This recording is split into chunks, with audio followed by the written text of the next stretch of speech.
Great. Welcome everybody to our monthly Ecodistricts Institute webinar series. I'm Rob Bennett. I'm the founder and CEO of Ecodistricts, and pleased today to be talking about accelerating zero carbon through district scale approaches. We have a great lineup today to really dig into the big agenda that we're all grappling with in our work, the agenda of decarbonization and moving towards net zero energy districts. There's been a tremendous amount of energy and work in this field, starting most significantly in the building space and buildings moving towards electrification and net zero energy. But there's also a real need, as we know, to link our buildings with the districts and looking at the synergies and the opportunities for co-investment to further this net zero agenda, this decarbonization agenda that's so important to the work that we do. Really pleased to be joined today by three experts in the field: Sarah Zelensky, Shanti Pless, and Mindy Craig. All three of them have been working together on the work they're going to present today, which has been part of a broader agenda at the Department of Energy and NREL in Golden, Colorado, where Shanti is located. All three of them have over 70 years of experience at the intersections of public policy, planning, technical assistance, and technical review and work at both the building and the building and the district scale. All three of them have worked deeply on energy conservation programming, net zero energy work. Mindy's work in California, which she'll highlight, really accelerating the work around the zero energy agenda for California and the built environment. Both Sarah and Shanti I've gotten to know over the years as part of this district scale accelerator that was run out of the National Renewable Energy Lab in Golden and the DOE, and they're going to present the sort of accumulation of that work, which is now available in a really powerful and useful tool that they're going to talk about. We, as always, need to thank our sponsors for our work here at Ecodistricts, the Kresge Foundation, the Bullitt Foundation, and the Department of Energy, and Rethink.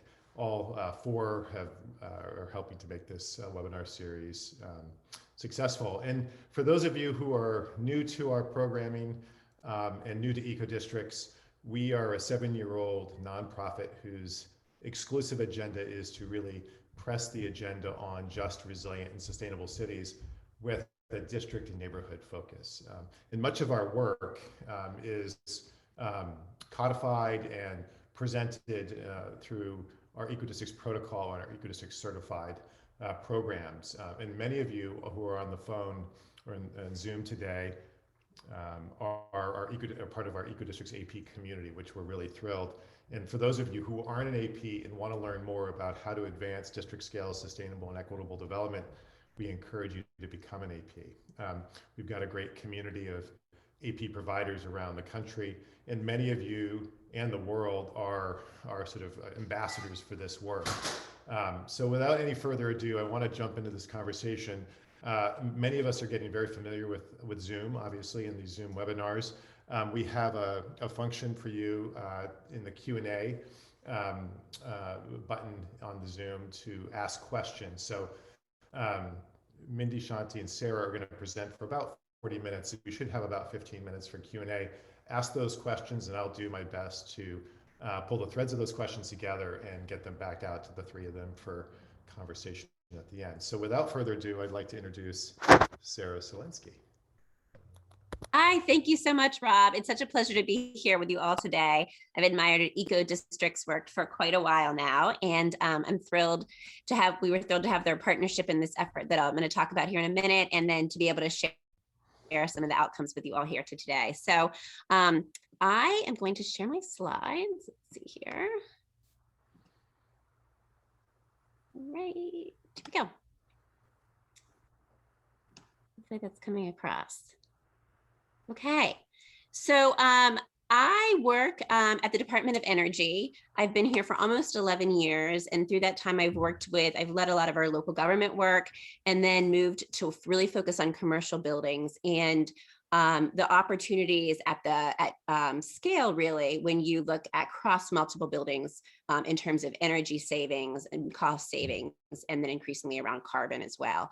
And as many of you know, I have a series of new bosses in the past few months, and everybody is all about carbon, and I should say inequity and workforce are some of the biggest priorities that we're really thinking about right now at the Department of Energy. And I'm really excited because I think a lot of this work that was actually started a number of years ago is really timely and can be very impactful to some of those goals. So we're really going to focus today on an effort that was kicked off back in 2017, actually, and it was called the Zero Energy Districts Accelerator. And it was an effort led by DOE, Shanti Plus, and one of his colleagues at NREL, Ben Polly, helped to facilitate that and to execute that with me.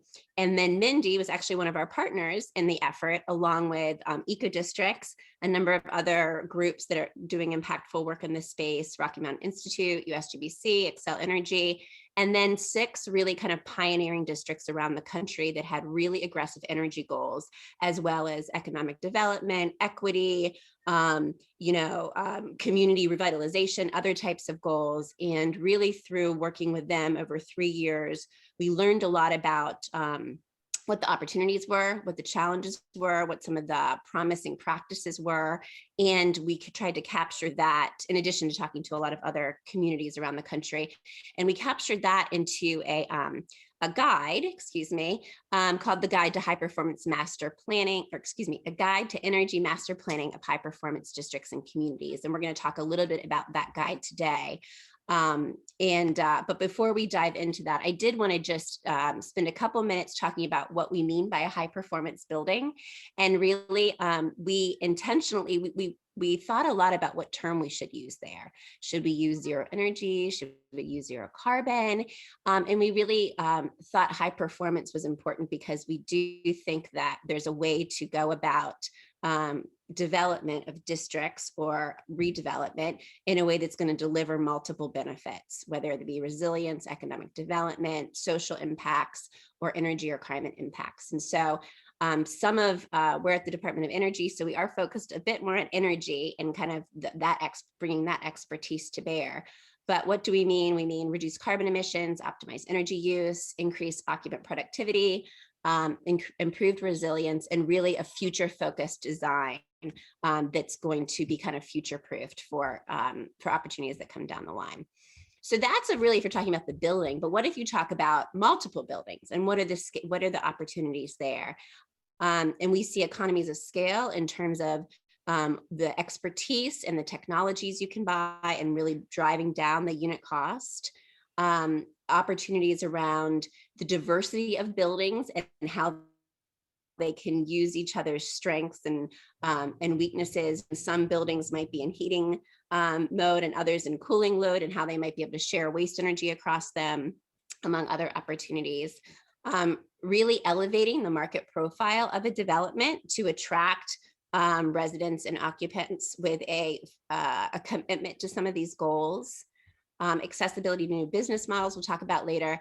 And really, I think this is something that will be familiar to the eco districts audience, is really the opportunities when you're working as a group for shared accountability to certain goals, and obviously for scale impacts. So I love this quote from eco districts: is the district is the optimal scale to accelerate sustainability. It's small enough to innovate quickly and big enough to have a meaningful impact. So thank you, eco districts, for that great quote. So I am now going to turn it over to one of the other co-authors, Mindy Craig, to give us a bit of an overview of the guide. Awesome. Thanks, Sarah. Appreciate that. So the guide that we created was the result of the Accelerator and all the lessons learned over the 3 years, and just really digging into the pluses, the minuses, the things that people really wanted. And so we really focus on the zero energy and carbon principles to support that high performance district projects. A lot of things were climate based, but this idea that zero energy and carbon really is a major driver is really critical to that. And we really wanted to look at the practices that were being put into place and how that can help others do this, and make it really effective. And then what helping to identify a process that really highlights the key pieces and the key steps to make this happen, because it's a very complex element. You know, the idea of doing it in a building is very manageable, but when you get into the complexity of doing a district, there's a whole bunch of different elements that fall in that you have to manage very carefully, and you really need to think about that from the very get-go. And then we obviously leverage tons of different work that DOE has done, NREL has done, and other partners have done to make this a reality.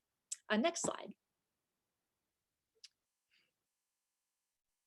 So I'm just going to briefly go over, and this might be a little hard to read, but the key pieces that we did here. And we really tried to establish this from the get-go as a tool for all kinds of architects, engineers, planners, local governments, and developers, so that we were trying to demystify this as well as get you some really nitty gritty, great information. So we give a big overview that is talking points and ideas that you could use in any sort of conversation with people who don't know what we're talking about. And we also really did a lot of highlighting on fostering support. I'm going to talk about that a little bit more in a second. But one of the things we heard from all of our partners is that getting the community on board, getting the decision makers on board, and creating established goals from the very beginning that you could then, once you got into implementation, go back to and support was critical. So we go a lot into that piece. Another important element in terms of just getting buy-in and implementation is having a really solid financial and business model. RMI was another partner on this project, and they did a lot of work with us on that and creating that concept. And finally, another linchpin to making this all work is the utilities. So sometimes they're a challenge and create barriers, but more often than not, if you're building a successful relationship from them from the very get-go, you really could create the opportunity to leverage what they're doing and have a win-win situation. Next slide. And so then the next several chapters really get into specifics on what is an energy master plan. How do you think about the different sources of energy? So obviously we talk about solar.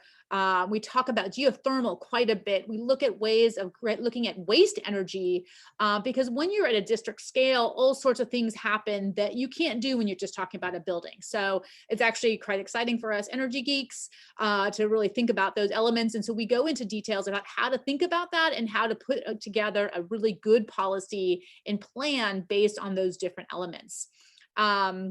Using, of course, energy efficiency is a key piece of that. But then we also talk about thermal energy. I'm in California, and we don't do a lot of thermal energy, which I keep on talking to our friends at the CPUC and the Energy Commission about. We got to change that, but we recognize in a lot of places, thermal energy at district scale is really an important piece of the pie. And so we have an entire chapter just on that. Next slide. And as I'm going through, we're also using these chapters are reference points so that as you're thinking about one piece, you can jump into that and look at that one element and get those details, or look at it as a whole. Finally, we also think about renewable energy analysis and how that works on the process, and then grid-friendly design, because we know more and more as we look at our grid and distributed energy resources that how we play well with our electric grid is essential. Here in California, we've been having positives and negatives on that. Texas has seen some major issues there. So understanding what are those implications when you're talking at this scale is critical. Now, finally, the chapter which many of you might run and just go to immediately is on our case studies. So we have, again, worked with these partners extensively as well as researched them. So real life case studies that you can check in and they would be happy to talk to you further. So they love to talk about their projects because they've been through a lot on them. Next slide. So one of the pieces that we really highlight in this plan is the idea that you have to have engagement and communication from the very beginning through the entire process. So we outlined and connected the process with the different technical elements. So recognizing the very, very beginning, we're writing a story, we're telling and creating a vision that both your community, developers, and the local government can get behind, and creating that business case is essential. And then really, again, identifying and targeting what does that development plan look like, and making sure that land use policies and strategies are aligned. And there's a whole bunch of lessons learned we got on that piece, in terms of how we might need to change some land use policies to make sure that these are possible. The conceptual energy master plan is a really big piece, and we see that as an iterative one, that as you're going through the elements of understanding the program, the place, what are the uses, you got to keep on thinking about that and remodeling that, looking at the finances, the policy requirements, working with the developer. You have to, that's why that's such a big green blob here, is you need to understand that. And the last half is really this thinking about the entitlement process, which, depending on how the project is started, is really critical, because that developer can upend your good intentions with that vision of a zero carbon or a zero energy effort. So you really need to make sure that developer's on board with you. And so that entitlement process, again, working with your stakeholders, is essential to, again, achieving the final goal. Next slide.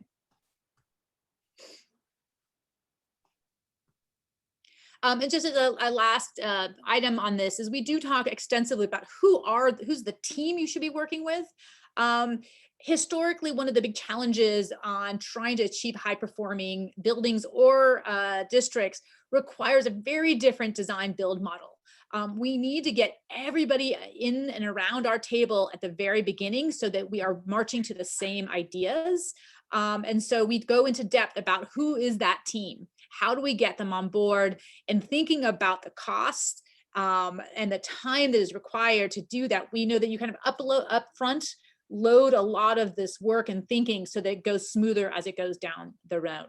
So I'm going to leave it at that and turn it back to Sarah, and happy to answer questions in the Q&A. Thank you so much, Mindy. So as you said, utilities are really key stakeholders in this planning. And I'm sure for many of folks on the call today, you're familiar with community plans, master plans for communities, and that process. And I think really what we've tried to do through this guide is try to put some ideas, very concrete ideas and suggestions of how you integrate energy from the beginning with that, and what kind of analysis should you be doing, what kind of information is needed, and how can that really improve the outcomes of the community that you end up developing. So utilities are obviously huge stakeholders here, and they can be great partners. And so a couple of the things that we discuss in the chapter on utility engagement is really the importance of contacting your utilities earlier and really comparing goals. So oftentimes utilities, because either of their corporate strategy or because of regulatory constraints or goals, have various goals related to carbon or energy efficiency, potentially equity. Oftentimes they have grid modernization or kind of metering projects underway. And then a number of electric utilities are very excited about electrification, including buildings as well as electric vehicles and that business opportunity. And then also this idea of peak shaving, of those times of the day when energy is the most expensive to produce and oftentimes the dirtiest from a carbon emissions perspective. There oftentimes is some mutual ground there between some of these carbon goals communities might have in the utilities. It's also really important to understand the utility rate structure and metering options. So if you're thinking outside the box on how to either use, produce, or share energy, there's certain rate structures that are going to look better for those plans. And so really encourage folks to look into those options. There's oftentimes utility programs that could be used as, could be leveraged either for incentives or technical assistance to help projects. And really smart utility engineers that are oftentimes willing to help to kind of think through some of the energy aspects of projects. And the one other thing that we encourage folks to think about is really looking at advanced energy communities as a way to explore new technologies, programs, and business models, both for the developer and for the utilities, because we have seen examples where there really is some win-win-wins for all those groups. So we're kind of going to cruise through some of the chapters to kind of give you a high level bird's eye view of the guide, when hopefully you can check it out after the call if interested. But there's also a chapter on business planning, developing the business case and really doing the financial analysis. And I love this little graphic here that really shows when you look at investments we make in buildings, the cost of construction, the first cost is really just about 5% of your overall cost of ownership. But over the lifetime of the building, the life cycle costs, including your energy, your operations, your maintenance, are really the lion's share of the cost incurred through buildings. And so really kind of turning some of those financial models around a little bit to not just look at upfront costs, which we recognize is needed and necessary, but also really looking at the long-term operational costs. We think it's very helpful to also do scenario analysis about different design approaches and energy goals, and looking really, where can, if you look from a financial perspective, where can a much more efficient building, or a building that has, or a group of buildings that have renewables is going to be creating energy, how does that look financially over the long term, and doing some of and you might be surprised with what you see. Of course, the iterative and holistic approach, considering costs, like Mindy mentioned earlier. And then a couple of the other key considerations that we've seen districts use to, I think, good outcomes is looking first at not the minimum to build to, but what's the technical potential? So what kind of energy technologies are available that are cost competitive, and starting maybe as using that as a straw man, and then taking out extracting things from there and looking at, from that high technical potential, what can you implement at a minimum? Again, a focus on life cycle cost, right sizing equipment. So oftentimes by improving things like a building's envelope and making it a more efficient envelope, you can actually reduce the size of, for instance, HVAC equipment, and those can really see a lot of capital cost reductions because of that. And then the last thing to mention is really just, looking at the financial analysis that unlocks cost savings elsewhere. So for instance, saving from maintenance cost perspective. So let me go to the next slide. So I apologize for the small font here, but one of the things that we heard from the districts that we worked with is that there's a lot of non-energy benefits, or benefits to some of these, to some high performance attributes of a community, but they're difficult to monetize. And so we tried to kind of break some of those things down and brainstorm on ways to monetize those things. So for instance, resilience. We know that's a value that a lot of our districts shared, but it's hard to kind of put a dollar amount to that when you're doing a pro forma for a project. And so an example would be looking at reduced business downtime, and what that could bring. I won't get into all of these now, but I'd encourage you to check out the guide. All right, so this is just one example of when you look at ability to impact cost is going to go down over time. So really at the forefront of your project is when you're going to have the best chance to come up with innovative solutions that are going to improve your energy performance and not, at not a lot of cost. And so I think this is just kind of a general kind of illustrative example of how the traditional design process might not do as much simulation. And what ends up happening is some of the best ideas are too late to integrate, and there's a cost associated with that. And what we're really suggesting is that if you had run some various simulations early on in the design process, you're more likely to come up with a design solution, both at the building and the community level, that's going to bring you high performance at a reasonable cost as well.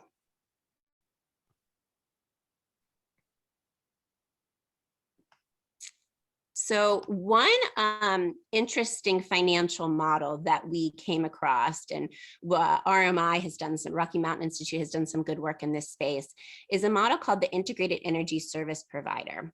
And this is really an approach where there's an entity, a third party, that offers an integrated and holistic strategy for energy services among one entity. So it'll be a group that could come in, for instance, and design, pay for, and also build and operate potentially a district thermal system and a community solar array. And one of the things that's helpful here is that when you're talking about multiple parties, sometimes it's very, very difficult to navigate who's going to pay for the upfront cost, who will maintain them over time, how will whoever paid for it upfront recoup their investment over time. And this integrated energy services provider is, I think, a really innovative model to deal with some of those barriers and split incentives.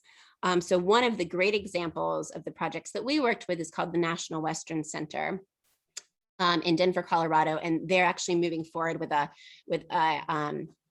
integrated service provider model at a cost that is, I think, pretty comparable, if not less expensive than the traditional utility provider, and providing much more innovative, efficient solutions.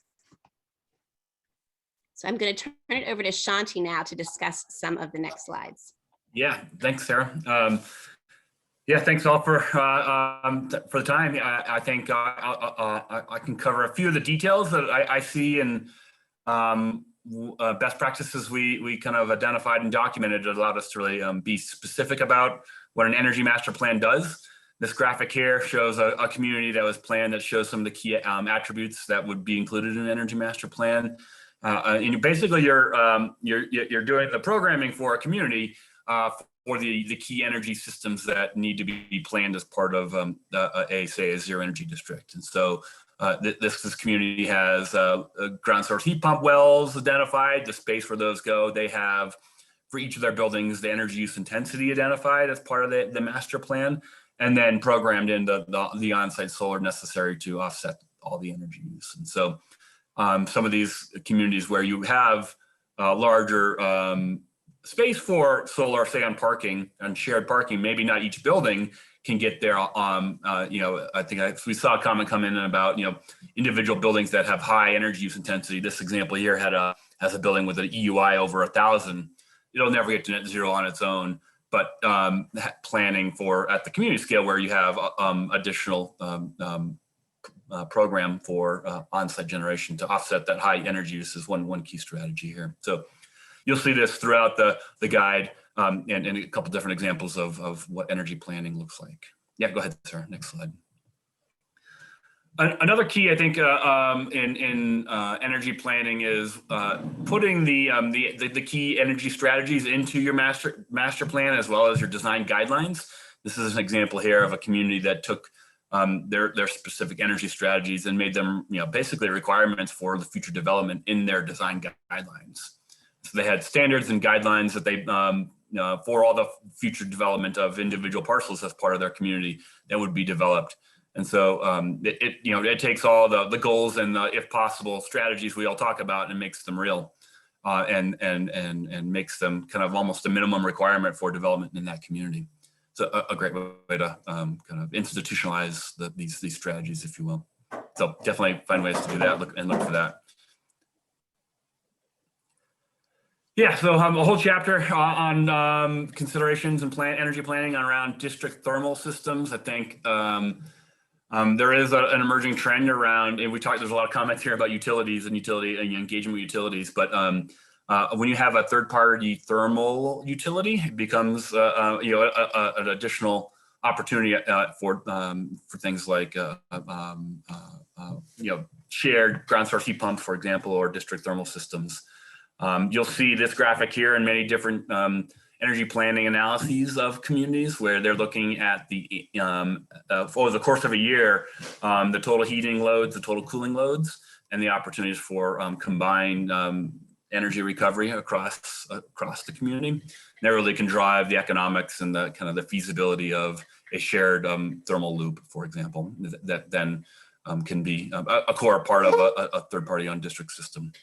Yeah, so the one here I probably want to point to is, we heard a lot about, the disconnect between a development, a district that takes, say, 10 years to be built out versus, a thermal district system that needs to be kind of put in place before the first building's built. And so there's a significant disconnect between the phasing of the community and the energy infrastructure necessary.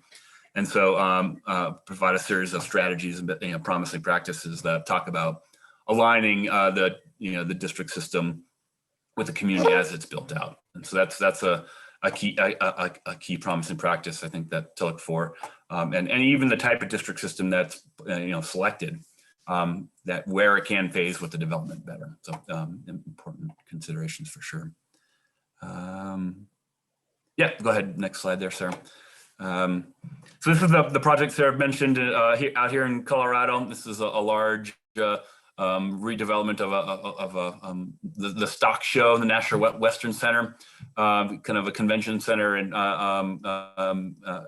here in Denver, where they engaged a third party to design, install, finance, and operate this system here, where they are have the wastewater heat system from all of the city of Denver runs through their property, and they had to move the pipelines there. You can see the two pipelines running through their community.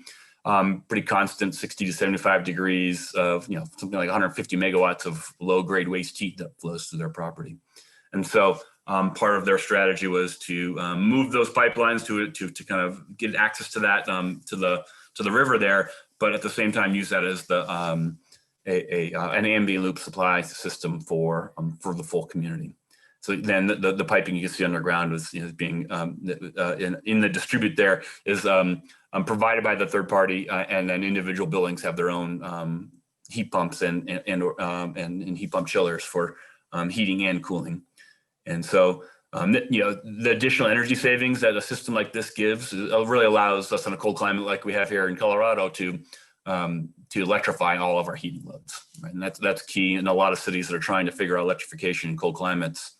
By upfront energy planning, you can have a cost-effective way now to provide heating in an efficient and electrified way. And so something like, I think it's like something like 40% additional energy efficiency savings and electrification through this type of system from the upfront energy planning at the community scale. Yep. Go ahead, next slide. So, well, a whole chapter on, there's a whole chapter on renewable energy system planning. And so oftentimes individual buildings have really struggled to get to net zero from a low dense or just available on-site generation. And so there's a kind of a hierarchy of solutions that are proposed here that kind of go from maximizing on-site to the various options there to the various off-site or community site scale systems. Provide examples of how to do that analysis and then the modeling tools that are out there that allow communities to understand the energy generation that comes along with the different options that are there. If you go to the next slide, Sarah, we've got some more details here about what that looks like, right? From initially maximizing your built environment, where you put solar on your built environment, whether it's on filling up your roof, targeting 50%, but 75% is possible if planned appropriately. We're seeing additional creative integration of renewable PV systems on facades now. And they're depending, the cost of the panels themselves have gotten so cheap that you can replace siding materials now and have an active generation. So there's examples like that. Parking is a key part of your energy generation opportunities, right? And so making sure you're taking advantage of that. And then once you've done all that, local community and offsite and community scale renewables become kind of the approach you go through. So kind of walk the reader through the different strategies that are out there to kind of provide examples of how to do that. Cool. And so this is you heard Mindy mentioned this idea here, but as more and more distributed generation is put on the grid, the coordination and the integration of individual buildings and districts with the local electric utility becomes critical. And so there's a whole push, and especially in electrification efforts and in high efficiency and distributed generation, to be more grid coordinated. And so some concepts to think about and what that really means. Energy efficiency, of course, is a great way to just lower your load all the time. So I continue to focus on that for sure. But a lot of utilities are struggling with kind of the later afternoon evening hours on the grid when everyone is turning on air conditioning and the solar systems have stopped producing. So this kind of 5 to 9 period is our critical time, especially in places like California, where the grid's pretty saturated in the middle of the day at this point with solar, but not at that 5 to 9. And so we're going to start seeing more and more efforts to try and reduce load more around those times, rather than say the middle of the day when on the margin, it's renewables that are on the grid versus peaker power plants. There's a lot of things you can do in the design of communities and buildings to kind of no regrets, kind of solar ready, if you and kind of make it easy to integrate future energy systems, future PV systems, future energy storage that can really help with this as well. This idea of passive and active demand flexibility strategies. This idea of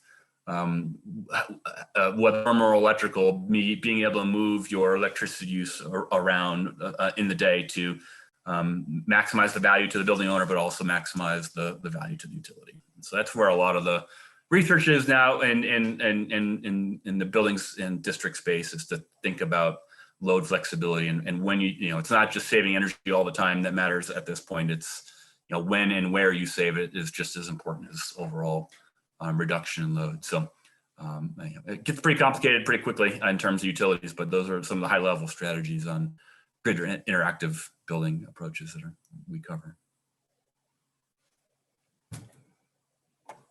All right. I'll turn it back to you, Sarah. Yeah, thank you, Shanti. So the last chapter, chapter 10, as Mindy said earlier, is really just a focus on some of the case studies. And you will see a lot of different examples from around the country. Some of these are residential communities, some of these are college campuses, some of these are mixed use, some of these are new existing communities. So we really wanted to give some examples because we know people really appreciate those. So just to give you a sample of what one of these look like. So we looked at Montana State University. We talk about the size of the project, what types of buildings are involved, what's the ownership structure, and who were the part of the design team and the contractor team. And then, what kind of methods did they use? So we do know that the technologies are really important here, but so are the approaches that are taken, as well as the financial and the business models and the procurement models even. So that's some of the things we tried to touch on here, as well as some, and this is, I think, one of 2 pages of this example, but also what kind of innovative energy strategies. So really just— Hey, Sarah, on these case studies, as you talk through, can you also talk which are built and which are sort of in design, just so folks know, that level of detail? Yeah, that's a great question. So this, I believe, is under construction. I don't know if it's been completed or not. Shanti, has this one been completed yet? MSU, I know when we first started talking to them. The district energy system's in place. It's one of these projects where they're phasing it. So as they build new buildings on the campus, they're in building out the district energy system. So that building that you see there is built, and the first phase of their district energy system is built. But they continue to build new buildings and build out their district energy system. Yeah. But no, I think that's a great example. Great question, Rob. So this is actually the only slide I had on the case studies, just to kind of give a look and feel of what people could expect if they go to the guide to see other case studies. But in those, I think we discuss if they're existing projects that are being built out, or if they're still in design phases. So I know that's relevant, because the 2 are very different if you're working with an existing community versus something from scratch. I'm aware. So that's a little bit of what the slides are, about the case studies look like. And then just to kind of close this out, I wanted to just highlight some of the implementation success factors that we've heard from, a number of those districts and communities. So, really one that the advocates and the champions keep the vision alive throughout the phases, everything from like the planning and procurement to really the build out and the operations of the projects. And that value engineering, which we know happens a lot with new construction projects, doesn't sacrifice sustainability and kind of shoot itself in the foot that way. That really the business case is made clear, and is well understood by all the stakeholders involved, and that there is a master plan that is sufficiently detailed with realistic goals, and that the purpose and intent are really well articulated. We have heard over and over again that the technical and financial feasibility of the plan are supported by rigorous data. And we give some examples of what some various feasibility studies could look like in the guide. That there's an alignment and coordination across jurisdictional departments. So I think there was a slide early on that Mindy covered that looked at, the transportation planners with the community planners, with the utilities, with, maybe housing agencies, and there's a lot of different players that obviously need to be aligned. And that, there's adequate performance goals, like we showed some example of some energy goals in a project in Denver that Shanti showed, and that ideally that those are aligned and supported by policies. So we're seeing more and more cities and communities with aggressive energy and climate goals. And some of them actually have policies or incentives aligned with that, be it zoning or codes or standards. And those are obviously helpful to be aligned. And that I guess the other couple of things is that there is energy modeling and control, and that's integrated across the districts and the building systems, because once something's built, that's kind of getting to go, and then you actually have to kind of maintain it and keep up with it and monitor the performance to make sure that everyone's receiving the maximum benefit. So I know we just have a couple more minutes. I did want to highlight a related piece of work that DOE is funding and that NREL is helping to execute on, called UrbanOpt. And I think this is a tool that may be relevant for the community planners and energy modelers and developers out there. That's really a building energy modeling kind of software platform that can be done at the district scale. So it takes, or like you see here, organizes geospatial information about buildings and systems, and then enables you to kind of run various scenarios. So what would happen if we put these types of energy performance across this district of 100 buildings?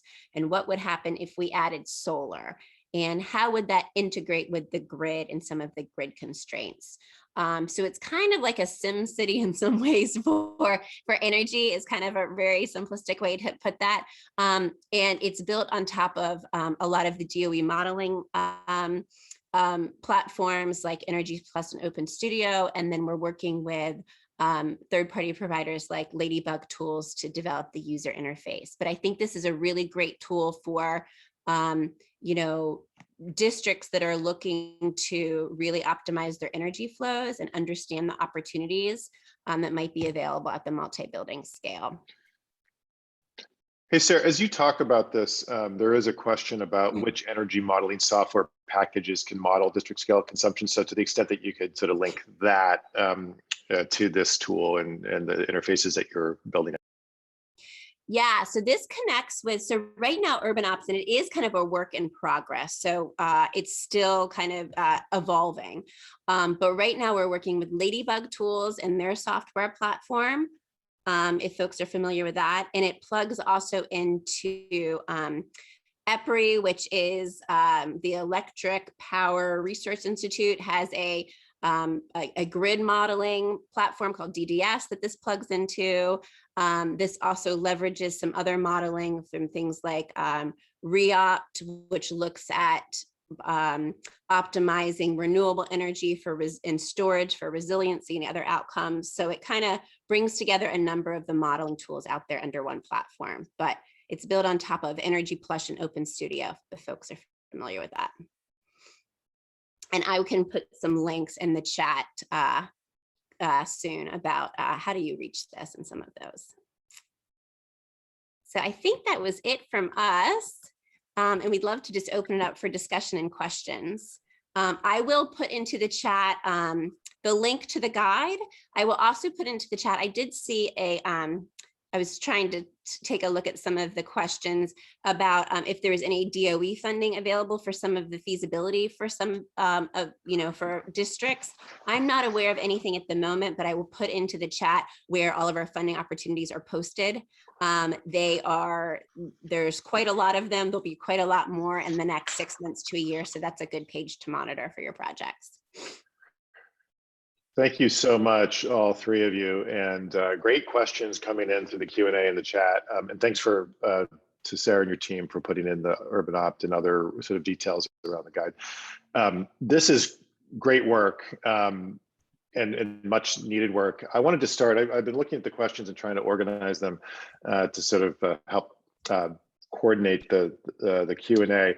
I think I want to start though with a sort of a premise which I think underlies this, which is there is a huge need and a gap right now in our energy planning, generally speaking, both at the federal level, state, and local level. So much of what you're talking about around conceptual energy planning or the need for energy planning doesn't exist in our regulatory regimes. It is not embraced by most cities. Not that I think city officials are against such an idea, but there's not guidance provided to multi-block, redevelopment areas or brownfield sites. Certainly not in existing. So I think we have to recognize the work that you're doing is really trying to advance the field, and much of this is working with customers and clients where there may be some level of regulatory oversight or goal setting around net zero or decarbonization or climate planning. But many of these projects are really kind of moving forward and building the stakeholders to kind of execute on the planning. So I think a lot of the questions here, revolve around, how do we take these sort of case studies or these exemplar projects and move them to scale? I worked at the City of Vancouver, some of you know, for a couple of years. We did a District Energy and Water Academy back in 2016 with many folks to sort of highlight how a city has gone from, kind of a series of projects to really embracing a broader energy planning. And so I do encourage folks to look at the City of Vancouver, Canada, because I think it shows, particularly in the North American context, the opportunities to take a more sort of systematic approach to both the regulatory environment, the policy environment to encourage. And in the case of Vancouver, it's primarily thermal energy that's been now executed on many, many projects, public-private, public-led, et cetera. So with that, the questions seem to be coming through in a few areas. One is around this issue of community energy planning and some of the lessons you're learning from this guidebook and working with those case studies.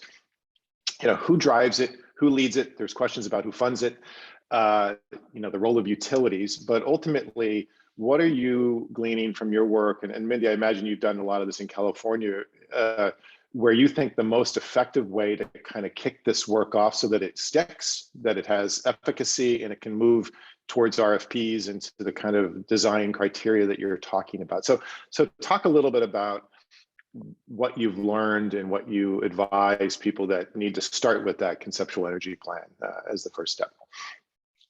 It sounds like I'll take a quick start and then send it over to everyone else. I think that the biggest challenge, and there's a lot of questions about existing buildings or new, and I think probably the easiest is on the new when you have a single owner because of these policy problems.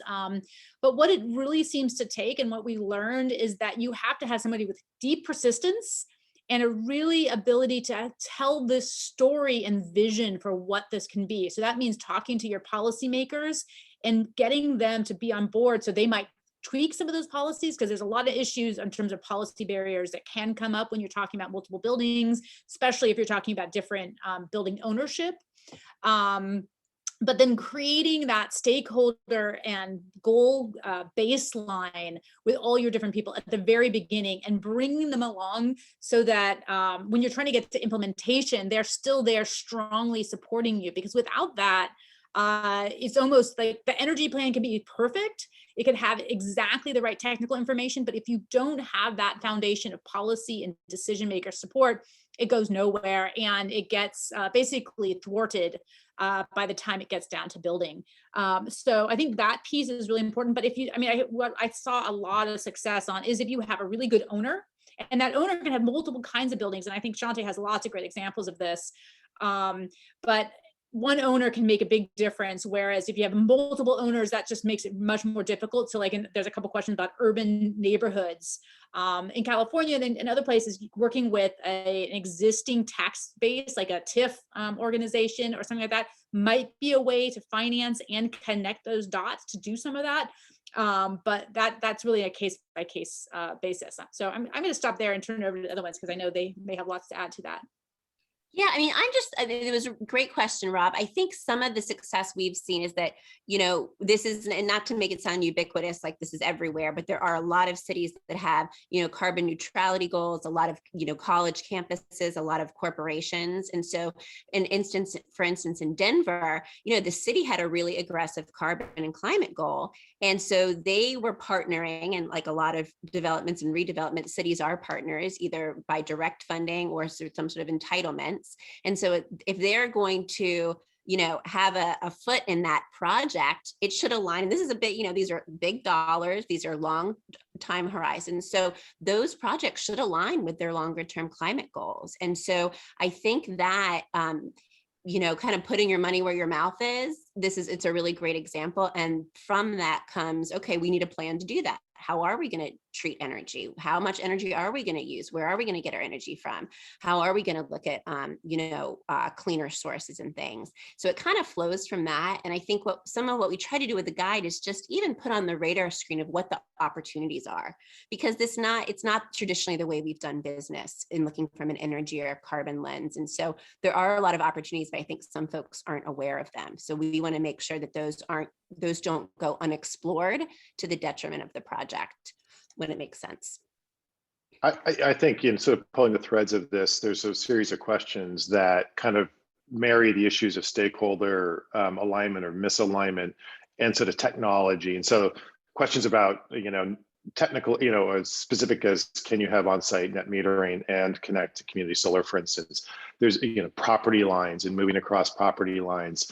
And, a series of often conflicts, particularly, and I'm really curious about the electrification and thermal energy conversation, because we're obviously moving to electric buildings and electrification as sort of the major move nationally around decarbonization and sort of reducing emissions as quickly as we can. And once you start to think of a building as an electrically driven building and a really low energy building, there's a lot of conversations about that screws up a thermal energy business model. There's just not enough load. So if you can talk a little bit about, navigating not only the stakeholders, but navigating the technology platforms, utilities sometimes engage, sometimes they do not. What are you learning in these projects where you obviously have a lot of trade-offs and you're trying to move to the best solution you can? Yeah, I could maybe take a stab at that. For those that have tried to do electrification in any climate zone that's got, hours below -10 degrees in the winter, all electric air source heat pumps really, engineers struggle to design all electric buildings that are dependent on pulling heat out of -10 degree or -15 degree air. And so, but if we need to electrify in cold places, things like ground source heat pumps become, or wastewater heat recovery become critical technologies that are necessary. And so, I think that on the electrification side, at least, that's driving a lot of these projects to reconsider ground source because of that. And I think historically it's always been an overly expensive proposition to drill lots of wells. But as all electric requirements in cold climates really are starting to force a revisit of those technologies, and that can all be done with the district thermal model approaches or thermal utility owned kind of third-party examples that we've seen, where you buy BTUs in and out of the ground rather than paying for the wells up front. So there's viable business models as well. So I think there's other questions there you had, Rob. I think that was probably an answer to part of it, but Yeah, no, it was a lot of things sort of pull into one thread. I want to point out that Chris Carrick mentions that the International District Energy Association has a good series of resources for thermal district system planning and options for legal and business structures. So I think when it comes to thermal energy, my experience, and I'm sure this mirrors the case studies and the work you've done, is you ultimately are bringing in a third-party utility provider typically, and bringing them into the planning early. And it sounds like that's really working well for National Western. So I think probably pointing to the National Western as a project is important. And that was my experience working on the Olympic Village project in Vancouver, Canada as well, that we ultimately looked at third party and then we built it ourselves as the city. So, but having that agnostic business case to ownership and to technology and the pro forma is so important. Why don't we end with questions on existing neighborhoods? In the eco districts world, many of our projects are existing neighborhoods. Many of them are low income communities, low density communities. And there's some questions about whether or not, what have you learned about energy planning for that kind of typology? It's a typology that is all through our cities, and do you feel, as energy experts, that's an area where district solutions make sense, or do we need to focus our energy on the more high density communities or the newer communities? There's an appetite and in eco districts a requirement to do energy planning and to move towards carbon neutrality. But these neighborhoods are often difficult because of leaky buildings, low density buildings in low income communities where there's not a lot of money running around to do the work. So what have you learned on that front, and any advice you'd give our community? I'll start. Do you want to start? No, go ahead, Mindy. Yeah, I think some of the key issues, there's a great benefit, and I know you know this, Rob, which is by leveraging work that's going on in existing area. How many times is a downtown being ripped up and having their streets transformed and putting in new elements and creating that, and it's never leveraged at that neighborhood or district scale.